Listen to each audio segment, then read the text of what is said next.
Number 16. Ayaw din yung mag-reveal ng score ninyo, ha? Number 16.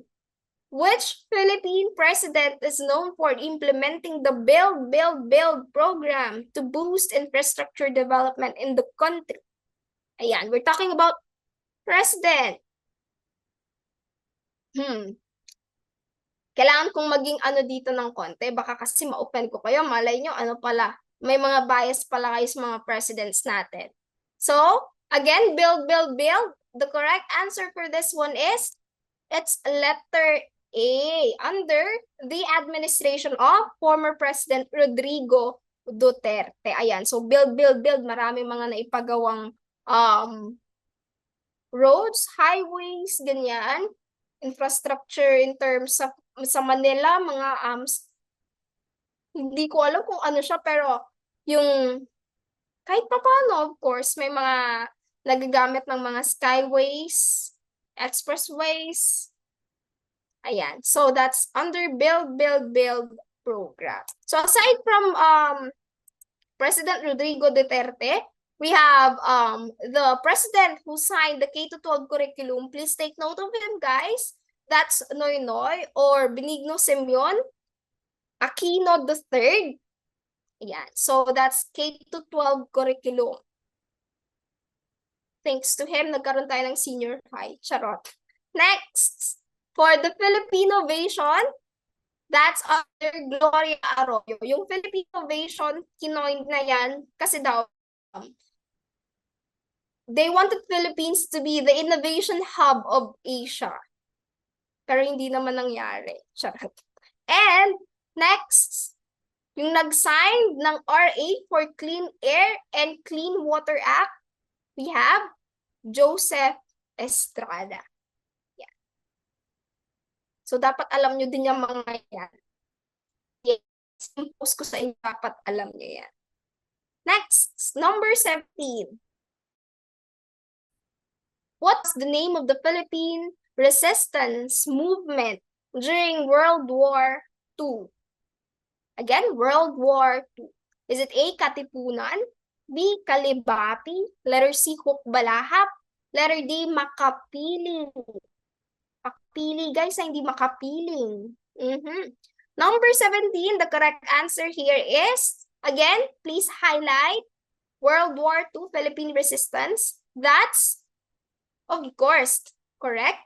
Number 17, that's letter C, Hukbalahap or Hukbong Bayan laban sa Hapon. So that's the primary resistance movement. Ayan, People's Army against the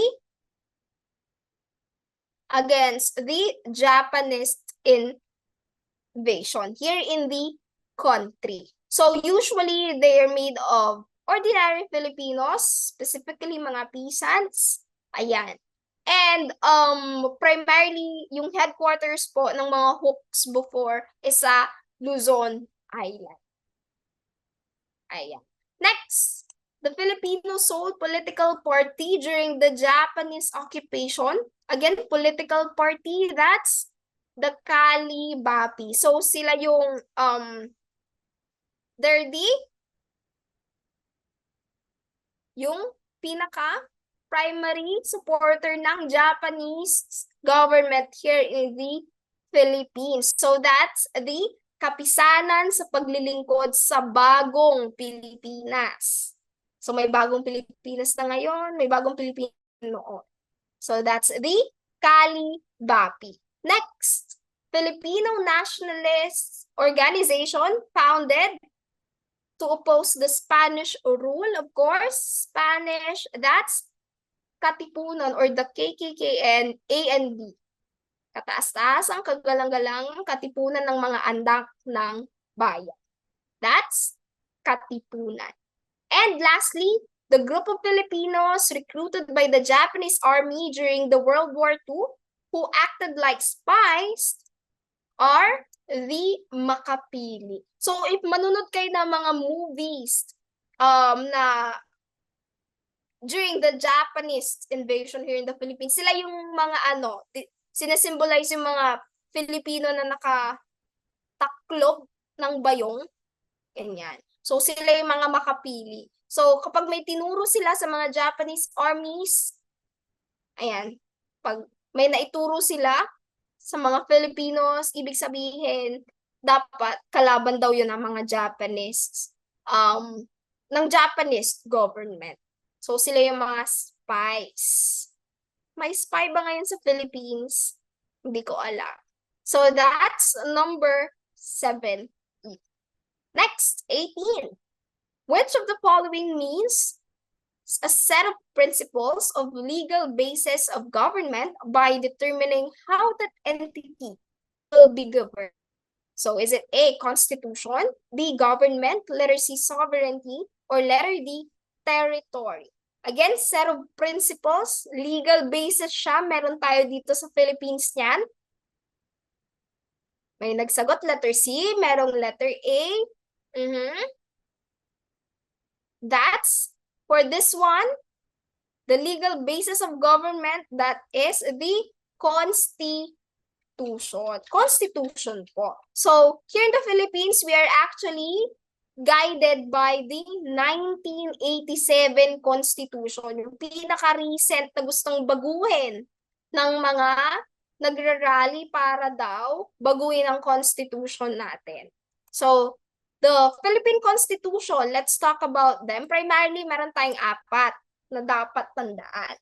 First is the Malolos Constitution, 1899, ayan, during the Aguinaldo's time. Number 2, we have the 1935 Constitution during the Commonwealth period, Manuel Quezon.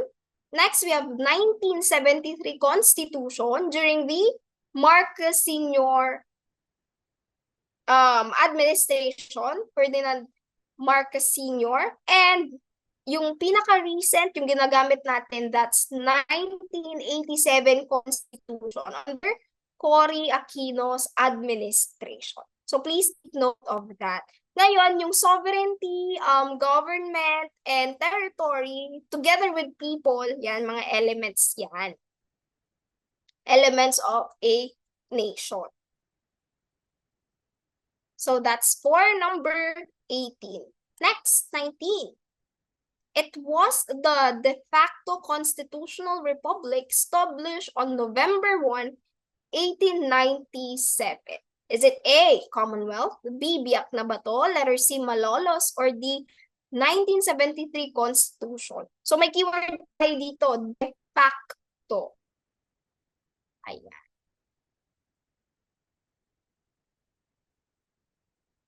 So, what's your guess? De facto constitutional. At the end of the day, ang nangyari dito is vinoy. Ganon. So, it's the correct answer for this one is Biak na Bato. Ayan. So, let's talk about Biak na Bato. Anong nangyari dito? Naging de facto constitutional siya. The Constitution was written by Isabelo Artacho and Felix Ferrer, but it became short-lived. Nag-operate lang siya from November 1897 hanggang 1899. So parang 2 years lang siya at napalitan siya ng Malolos Republic. So that's Biak na Bato.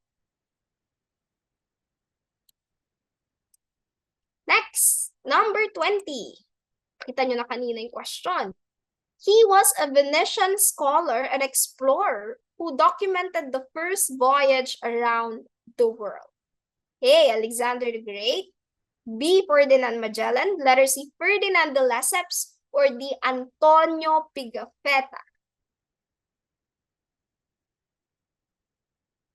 Siya daw yung nag-document. Kumbaga, siya yung chronicler. So, parang dakilang secretary of that voyage. He was Antonio Pigafetta. Ayan. So, si Antonio Pigafetta, guys, siya yung chronicler ni Ferdinand Magellan. So, ibig sabihin, siya yung nagtatala ng mga important events of the voyage. So, Ferdinand Magellan actually embarked. Ayan. So, siya yung naatasan ng King of Spain, even though Portuguese explorer siya. Naatasan siya ng King of Spain to have the first expedition to circumnavigate the world. Pero, ang nangyari is, hindi na napasama si Ferdinand Magellan pabalik ng Spain. Kasi nga, natalo na siya ng mga atapang-atao na troop ni Lapu-Lapu. So, si Antonio Pigafetta, ayan, he actually created a detailed journal doon sa naging expedition with the circumnavigation of the world. Next, si Alexander the Great naman po, siya ay ang King of Macedonia. So, he was considered as one of the greatest military strategists. Marami kasi siyang na-conquer na mga territories. And by that, he became too ambitious that he wanted to regard himself as divine na daw. At the end of the day, gaya ng normal na tao, of course, he died. And next, we have Ferdinand de Lesseps. Si Ferdinand de Lesseps naman po, siya po yung nag-construct ng Suez Canal na nagkaroon ng with the building and opening of the Suez Canal, guys, nagkaroon ng mas okay na trading and kalakalan between nations. So that's the Suez Canal. Next, number 21. So last 10 items. When and where did the first Holy Catholic Mass in the Philippines happen? Ayan. So ang pagpipili lang natin dyan, either March 30 or 31, whether Butuan or Limasawa. So please type in kung saan sa tingin nyo. Again, we're talking about when and where. We know that's 1521, right? Pero kailan? So may nag-answer letter D, March 30 sa Limasawa. May nag-answer ng B, may C. Pero maraming nag-answer ng D. So, ang technique ko dito, specifically if I am talking about dates, ganyan, para better yung retention, guys, you have to relate it sa mga events, important events na malapit sa inyo. Like, for example, ito, yung Holy Catholic Mass, alam na alam ko siya kasi nga birthday ko din yon. And that is March 31, pero hindi 1521, of course. March 31, 1521 yung Holy Mass. Ako, iba namang panahon. So, ayun. One way yun, guys, for you to easily remember yung mga dates kasi nga mahirap mag-memorize ng number. So, it will be best if you will correlate it to something, important events. Like, for example, March 31, breakup ng ganyan, anniversary, ganon. So, ako naman, birthday ko yan. So, alam ko. And it is in Limasawa. So, you know, guys, the conduct of the first Holy Catholic Mass is included. If napag-aralan nyo siya sa readings in the Philippine history ng college kayo, isa yan sa mga greatest controversies in the Philippine history. Kasi nga, may debate whether kung saan. Kasi nga, even in Pangasinan, dito may nag-claim sa Bolinao na sabi nila, Bolinao is the first site of Mass, Holy Mass in the Philippines. Pero napatunayan na yan ng mga evidence. The evidence is pointing actually in Limasawa. So, pag-usapan muna natin yung Holy Mass. The Holy Mass happened in an island according to Pigafetta's detailed documents. It was in Mazao. Ayan. And it was presided by Father Pedro de Valderrama. So, di ba, when Magellan landed in the Philippine Islands, ayan, di ba, may mga naging friends sila dito and nagpa-convert sila to Christianity. So, to celebrate that conversion, nagkaroon ng Holy Mass. And it was in Limasawa, not in Butuan. Now, if you're going to ask me, hindi. If you're going to ask kung ano yung mga basihan, what are the pieces of evidence pointing to Limasawa and not in Butuan, first is yung logbook ni Albo. So, if you're gonna ask me, bakit hindi si Pigafetta? Later yon, wait lang ha. So, dito, yung Albo, si Albo ay isa sa mga, hindi siya piloto, kumbaga siya yung leader ng isa sa mga flagship ng expedition. So remember, 'di ba? 5 yung naging flagships na dala ng expedition ni Magellan. Pag-aaralan natin yun later on. At isa na dun yung Trinidad. So yung pinaka nagmamaneobra ng Trinidad ay si Albo. So syempre, hindi lang yun yung gusto niyang gawin. And because that was the journey, ang ginawa niya is gumawa din siya ng sarili niyang diary. So, dinetailed niya lahat ng mga pinuntahan nila, yung mga events, and of course, si Albo din, take note ha, siya din yung isa sa mga nakabalik ng magmula dun sa Battle of Mactan, isa siya dun sa mga natirang buhay at nakabalik sa Spain. So that's one. Number 2 reason is number 2 evidence is yung, of course, yung mga tala ni Pigafetta. And in the chronicles of Pigafetta, we have in there the latitude and then we have the mentioning of the 2 caves. So, first is yung latitude. Dun sa latitude na inilagay ni Pigafetta, if you are going to look into it, nagpo-point yun sa Limasawa. And yung 2 kings naman po, na-mention kasi ni Pigafetta dun sa kanyang writings about the native 2 kings, na kung saan sila yung mga primary naging kaibigan nila Magellan.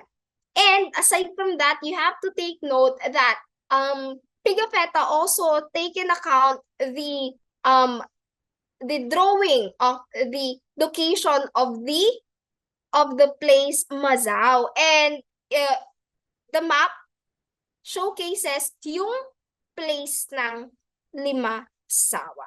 So, ayan.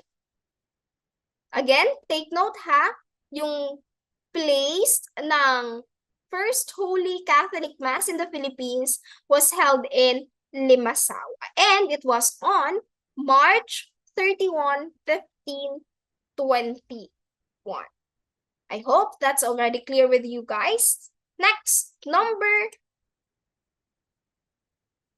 naulit yung 21. So may 21 ulit, which refers to the practice of historical writing.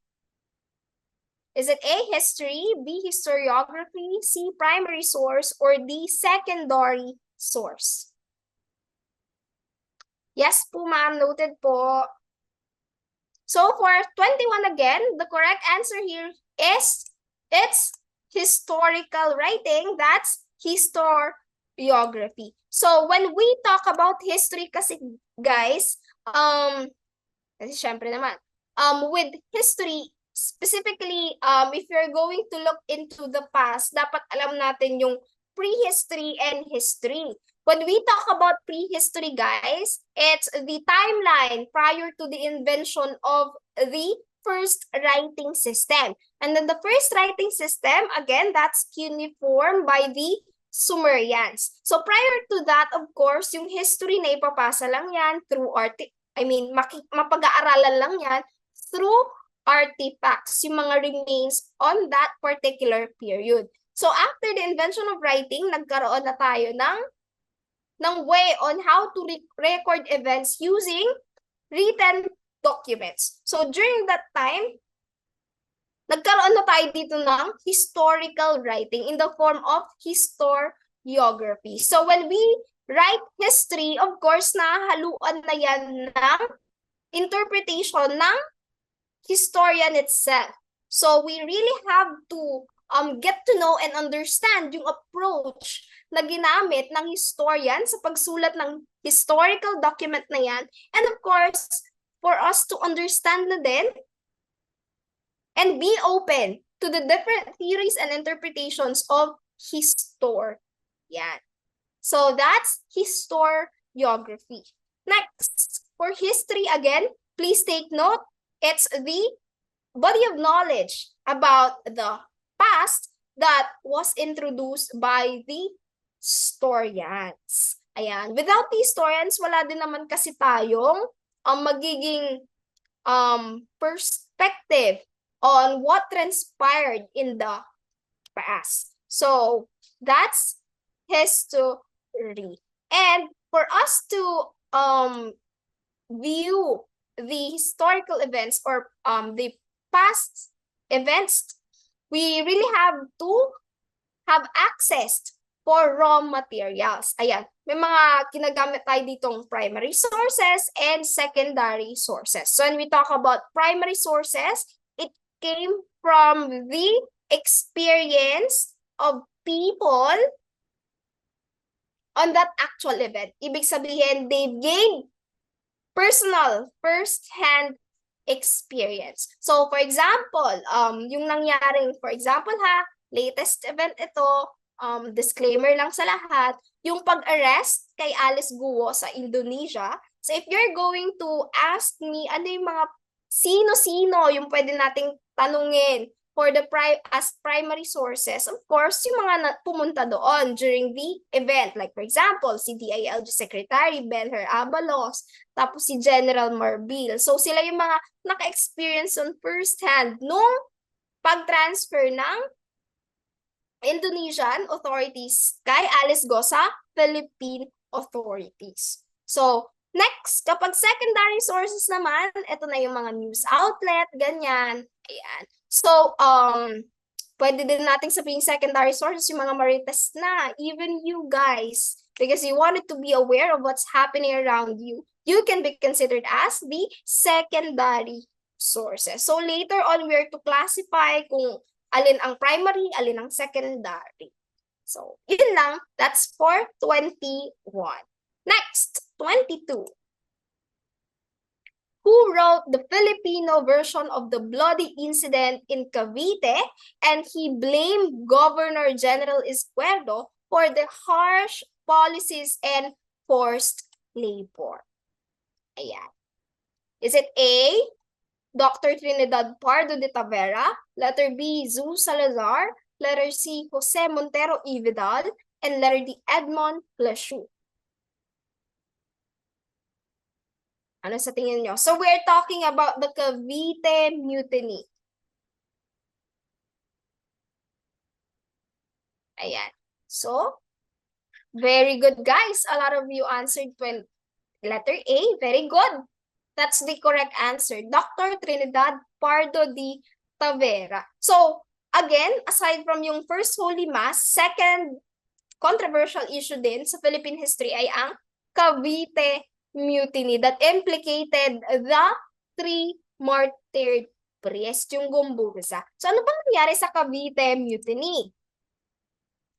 Ayan. So, dito, for the accounts, kasi nga, for us to study Cavite Mutiny, we have to visit yung mga accounts ng, ng tatlong to.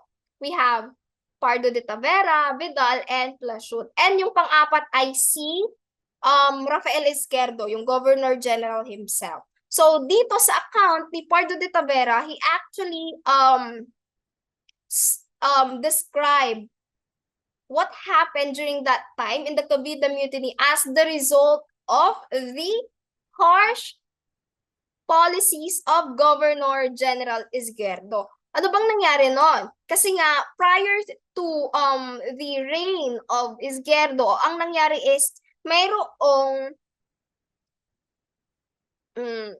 previous Governor General na naging malapit sa mga Filipinos in the person of General De La Torre. So, si General De La Torre po, okay siya sa mga Filipinos, naging friend siya ng mga Filipinos, but after him, nung napalitan siya, ang nangyari is, yung typical na description of Spanish authorities, yun yung persona ni Rafael Izquierdo, malupit, mapaghimagsek, and discriminatory to the Filipinos. Yun yung mga descriptions kay Izquierdo. So according to Pardo de Tavera, the Cavite Mutiny was just a mere mutiny or pag-aaklas ng mga Filipinos sa Cavite Arsenal because they learned that they will be removed from the privileges na natatanggap nila.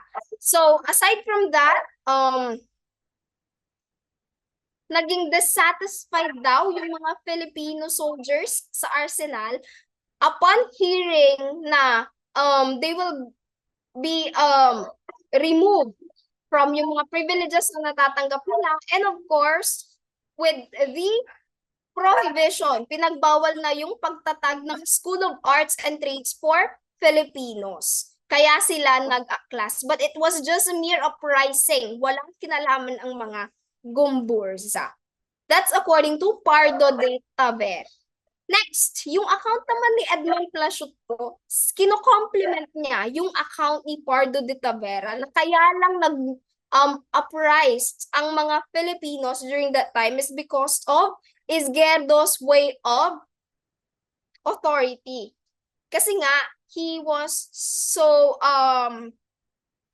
cruel na yung mga dreams ng mga Filipinos dun sa pamumuni ni General La Torre ay biglang nawala nung naging si Governor General Izquierdo na ang namuno. Next, ano naman yung account ni Jose Montero e Vidal? So siya naman po, isa siyang Spanish historian. So ano pang aasahan natin? Of course, according to him, kaya daw nag-uprise ang mga Filipino soldiers that time is because they wanted to overthrow the Spanish ruling. And tama lang daw na akusahan ang mga pare because during that time, malakas din yung secularization movement. So, if you're gonna ask me, Jose Montero Vidal, checking on his credibility, of course, biased talaga siya when it comes to his account. And yung last option natin, si Zu Salazar po, you just have to remember about him is the pantayong pananaw. Pantayong pananaw means viewing our Philippine history in the perspective of the Filipinos, meaning to say from us for us perspective. If that is our history, of course, we have to view it in our own perspective, not from the perspective of other nationalities. So that's Zeus Salazar, pantayong pananaw. Tayo. Okay? That's for 22. Next, 23. Who was a sergeant who led the mutiny after the Spanish authorities were subjected to launch an attack targeting Spanish officers at sight and seize the arsenal. So siya daw yung pinaka-head ng Cavite Mutiny. Sino siya? A. Blumentritt, B. La Madrid, C. Pio Valenzuela, or D. Diodato Arellano? Ayan. So, Sir Eman answered letter C, Pio Valenzuela. Ma'am Pamela answered D, Diodato Arellano. So for this one po, ang pinaka-head nung uprising po ay si Sergeant La Madrid. So Sergeant La Madrid headed the Cavite Mutiny. Siya si Sergeant Fernando La Madrid. So ang nangyari during the Cavite Mutiny is, yun nga, in the Cavite Arsenal po, kung sino yung mga nakita nilang Spanish officers that time is tinarget nila. Pero hindi naman sila nagwagi. Hindi sila naging successful because at the end of the day, na-overpower pa rin sila ng mga Spanish soldiers. And Sergeant Lamadrid was later on killed. Pinatay din po siya. And the other part, yung mga other Filipino soldiers po, they were also killed and others are subjected to hard labor, yung polo y servicio. Ayun. So that's the Cavite Mutiny. Next, etong Blumentritt po dito, siya si Dr. Ferdinand Blumentritt. Ayan. He was actually yung closest friend ni Jose Rizal. Hindi po siya Filipino.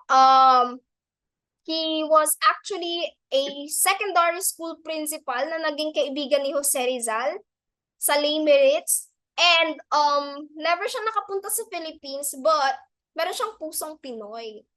And his love for the Philippines grew because of Jose Rizal. Kasi nga, di ba, nagkakaroon sila ng correspondence through letter. Ayan, parang nai-introduce ni Jose Rizal yung Philippines, yung Filipino culture sa kanya. And in honor of that, may mga kalye, ayan, sa Manila na pinangalan sa kanya. One is yung Blumentritt nga. Text, Pio Valenzuela, again, he was the messenger of Katipunan. Pinadala ni Bonifacio sa Dapitan to talk to Dr. Jose Rizal. And lastly, Diodato Arellano po, siya yung co-founder ng Katipunan. He was the first president of the Katipunan. And he was also there when La Liga Filipina was founded by Jose Rizal in the Philippines. And he became elected as the secretary. So, multitasker ang Sir Diodato Arellano. So, that's for 23. Next, 24. Which of the following is not an example of primary source? Is it A, letters, B, journals, letter C, artifacts, or D, diaries? Again, not an example of primary source. Number 24. Ano sa tingin niyo dyan?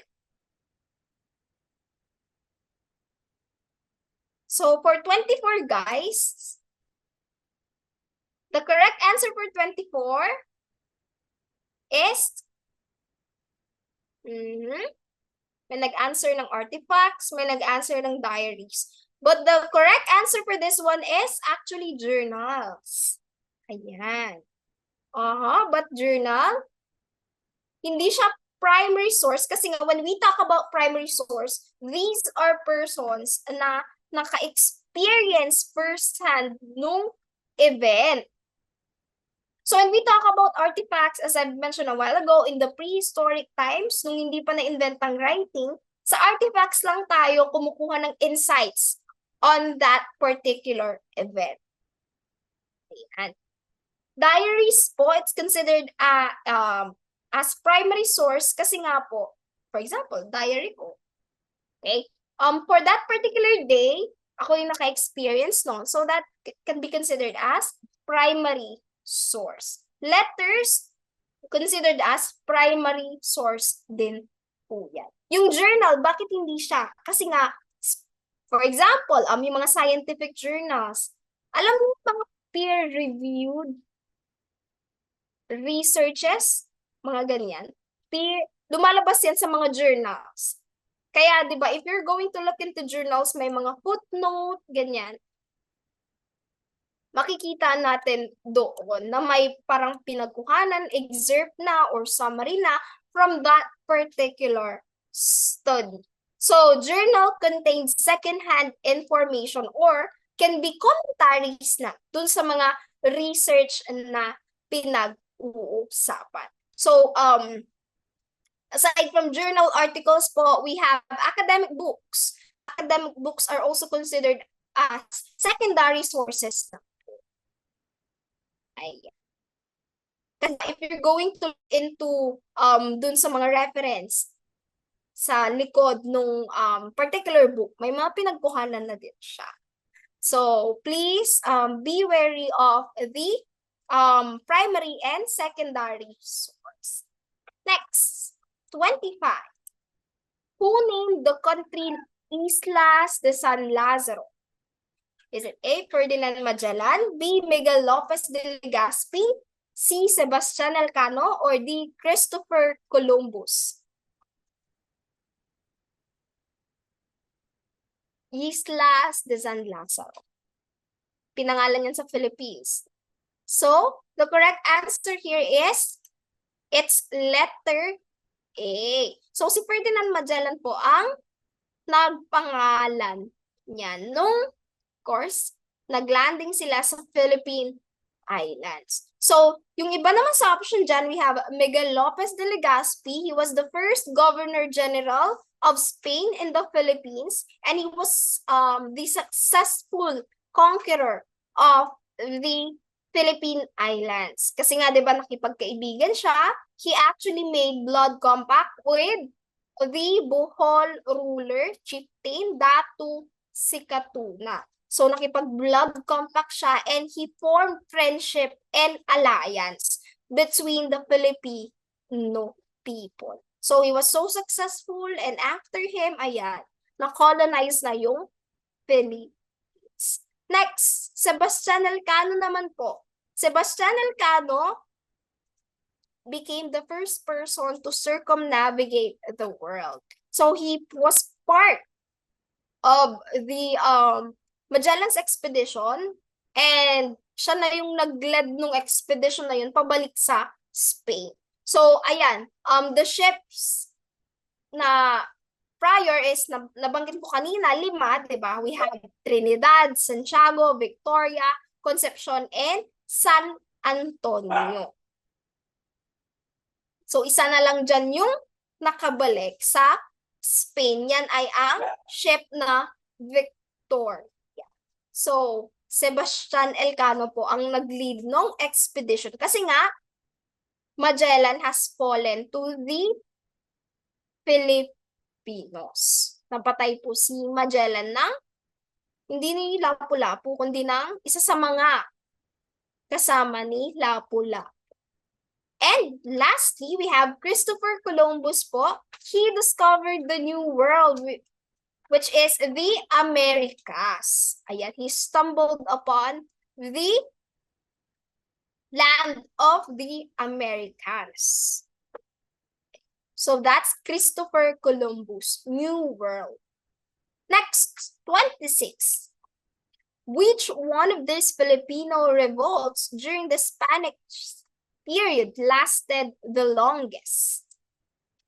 Ano sa tingin nyo? Is it the Manila Revolt, B, the Palaris Revolt, C, the Gohoy Revolt, or D, Parang and Upay Revolt? Alam na alam ha. So for 26, the correct answer here is, it's the Dagohoy Revolt. So si Francisco Dagohoy po, yung rebellion niya po ang pinakamahaba. So the Dagohoy Revolt began because yung brother ni Francisco Dagohoy po ay dininay ng Christian burial. So, dahil doon, na-trigger si Francisco Dagohoy at nag-revolt siya sa mga Spanish authorities. So, gaya ni Jose Rizal, di ba? Meron siyang brother-in-law na dininay ng Christian burial. So, that's for Francisco Dagohoy. Next, yung Manila Revolt naman po, that's between Lacandula and Sulaiman Revolt. Or the other term po dyan is Tagalog Revolt. Please take note that it occurred the same year that the Chinese pirate Limahong attacked the country. So, that's Manila Revolt. Yung Palaris Revolt naman po, it happened in Pangasinan, primarily in San Carlos City. Of course, headed by Andres Malo.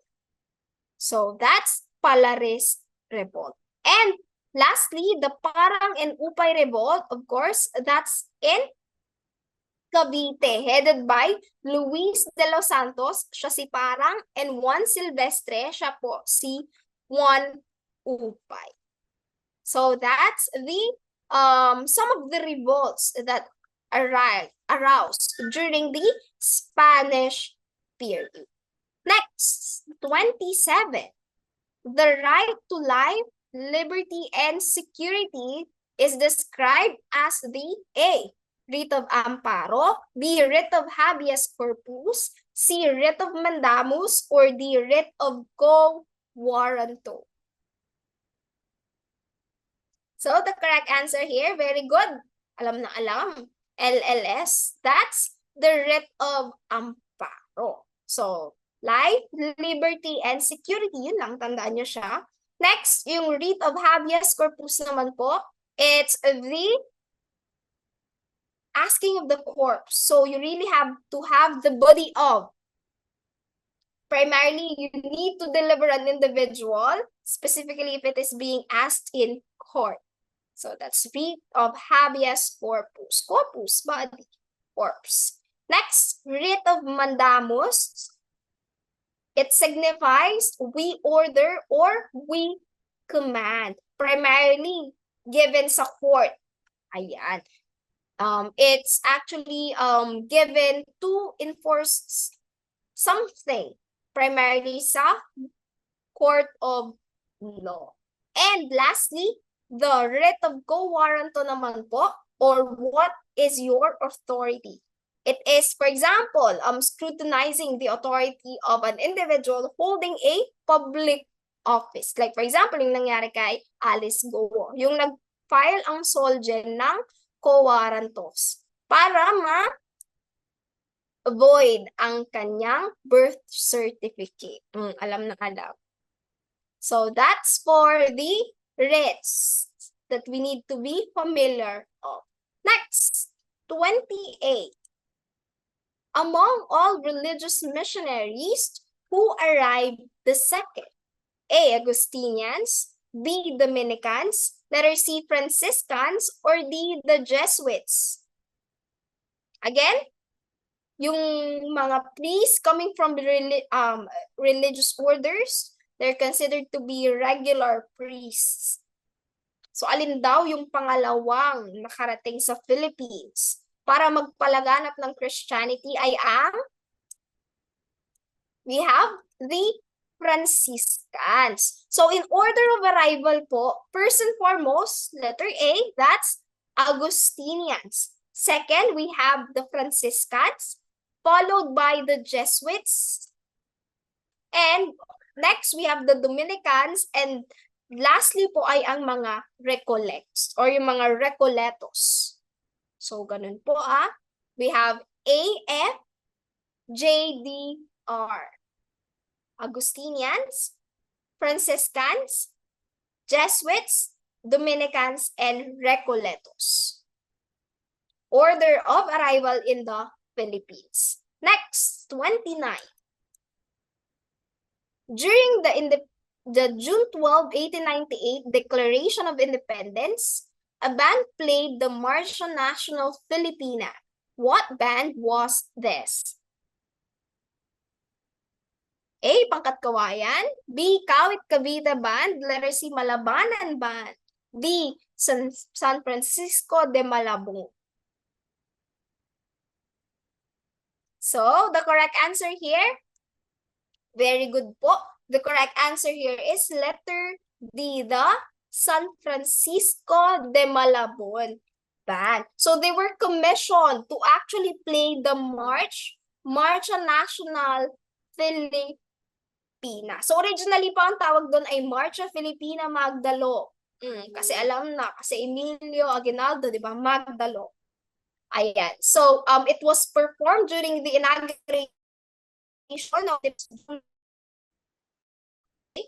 and of course, under Aguinaldo's government. Kaya nga, di ba, ang first president of the Philippines ay si Emilio Aguinaldo. In fact, next naman po, yung Pangkat Kawayan, you just have to remember, of course, the Singing Bamboos of the Philippines, founded in 1996. So, they compose student coming from the schools in Quezon City and in Manila.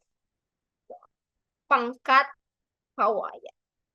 Next, lastly, question 30, we have, which is true of the Philippines? A, colonized by Spain, Portugal, America, and Japan. B, one of the least populated countries in the world. Letter C, has 2 autonomous regions, CAR and ARMM. And letter D, has been part of the world's economy since Spanish colonial rule. Alin kaya ang totoo? Among the statements. So in targeting this, okay, so we have Ma'am Pamela and Sir Eman and Ma'am Jessica answered letter C. Alam niyo naman pala, okay. So the correct answer here is, it's letter C. It has 2 autonomous regions, CAR and ARMM. Under the Executive Order number 429, signed October 12, 1990. So, dalawa po ang autonomous region sa Philippines. Yung A po, incorrect yung statement because of the presence of Portugal. Hindi po tayo na-colonize ng Portugal. Letter B naman po, least populated talaga ba? Actually, Philippines is one of the most populated country sa buong mundo. And letter D, naging part lang ba ang Philippine economy ng world trade nung na-colonize tayo? Diba hindi? Because prior to that, prior to Kalakalang Galleon or the Galleon trade, we already have our own trading system in the form of barter. So we are already trading with the kalapit nations like China, in the Malayo-Polynesian region. So we are already trading with them in the form of barter system. Even within the country itself. Yeah, nagtitrade na tayo in the form of barter. So letter D is incorrect. So that's it for our 30-item question. Tapos na tayo. We're done with that. And I want to thank you guys for your time again in this tonight's session. And before we end, I just wanted to remind you guys that a little progress each day will add up to big results. Small steps actually matter in gaining big dreams. So I do hope that you remember yung mga pinag-aralan natin, primarily history.